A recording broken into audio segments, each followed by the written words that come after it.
చేతి పచ్చళ్ళే పచ్చళ్ళు. అందుకే మా ఇంట్లో నేను చేసే పచ్చళ్ళు అంటే చాలా ఇష్టపడతారు. హాయ్ ఫ్రెండ్స్, మీ శారదా టాక్. హాయ్ అండి, అందరు ఎట్లున్నారు? బాగుందా? మేమైతే సూపర్ ఉన్నాం. ఈరోజు మా ఇంట్లో బీరకాయ కర్రీ. ఎట్లయితే పొట్టు అయితే వేస్ట్ ఎందుకు చేయాలని చెప్పి ఈ పొట్టు అయితే మంచిగా కడిగి పెట్టుకున్నా, పచ్చడి చేస్తున్నా. చూడండి, మంచి కడాయిలో నూనె పోసుకొని కొంచెం గరం అయినాక పచ్చిమిరపకాయలు వేసుకోవాలి. మంచిగా వేగినాయి. అందులోనే కొంచెం కొత్తిమీర,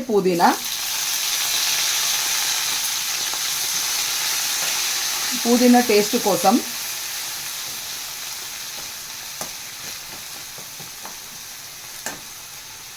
అట్లనే మనం మంచిగా కడుక్కున్న బీరకాయ పొట్టు,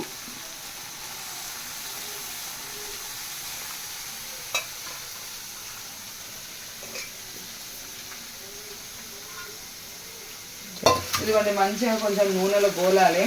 కొన్ని ఎల్లిపాయలు వేసుకోవాలి, కాకపోతే ఇప్పుడు ఎల్లిపాయలు తీసేంత టైం లేదు నాకు. అల్లం ఎల్లిగడ్డ, కొంచెం అల్లం ఎల్లిగడ్డ, కొద్దిగా పసుపు, మనం పచ్చిమిరపకాయలు అయితే వేసుకున్నాము. కొద్దిగా ఉప్పు కూడా వేసుకోవాలి.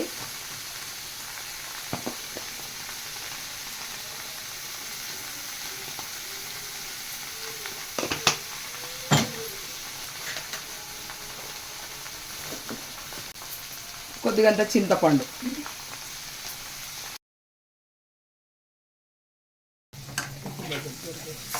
మంచిగా ఇంతే. ఇక ఇది ఫైబర్, పీచు పదార్థం అంటారు కదా, ఇంట్లో వాటర్ అనేది ఎక్కువ రాదు.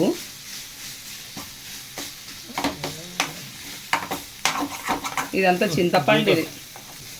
ఇది అయ్యింది, ఉడికింది. కొంచెం ఫ్యాన్ కింద పెట్టుకొని చల్లగా చేద్దాం.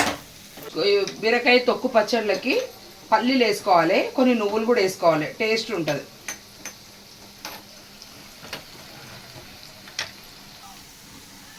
కొన్ని నువ్వులు, కొన్ని పల్లీలు మిక్సీ పెట్టేద్దాం.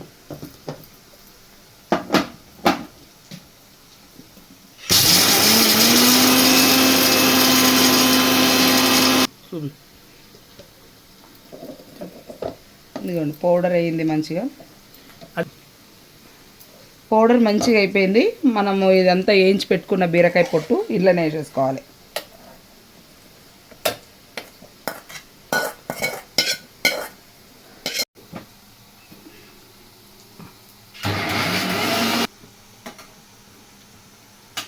వాటర్ పోసుకోవాలి. ఇక్కడ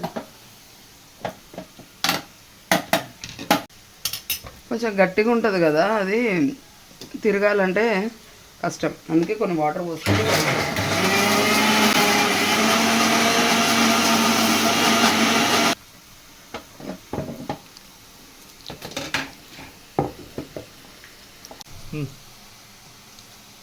చూద్దాం, ఉప్పు మళ్ళీ పోసులో చూడాలి.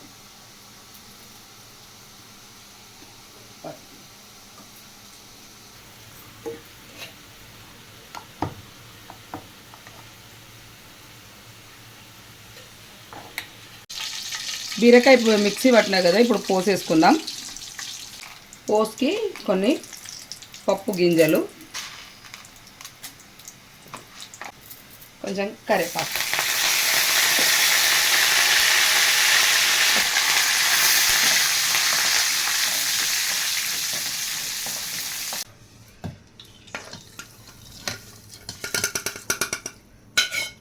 ఇదండి మా బీరకాయ పొట్టు పచ్చడి. మా వీడియో కనుక మీకు నచ్చినట్టయితే మా ఛానల్ని సబ్స్క్రైబ్ చేసుకోండి, లైక్ చేయండి, షేర్ చేయండి, అలాగే కమెంట్ కూడా చేయండి. ఎప్పుడైనా గుర్తుపెట్టుకోండి, పచ్చళ్ళకు కొంచెము ఆయిల్ ఎక్కువనే పెట్టుకోవాలి. ఎందుకంటే కొద్దిసేపు అయినాక ఇది పీల్ చేస్తుంది. మనం అన్నంలో కలుపుకున్నాక ఎట్లుంటుందంటే, ఇట్లా అన్నం ముద్దకి ఇట్లా వేసుకొని తింటే అట్లుండాలి. ఇదిగోండి మొత్తం బయట చూపిస్తుంది. చూపించాలంటారు కదా.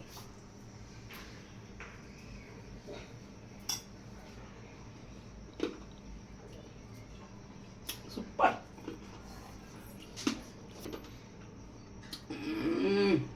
నా చేతి పచ్చళ్ళే పచ్చళ్ళు. అందుకే మా ఇంట్లో నేను చేసే పచ్చళ్ళు అంటే చాలా ఇష్టపడతారు. బాయ్.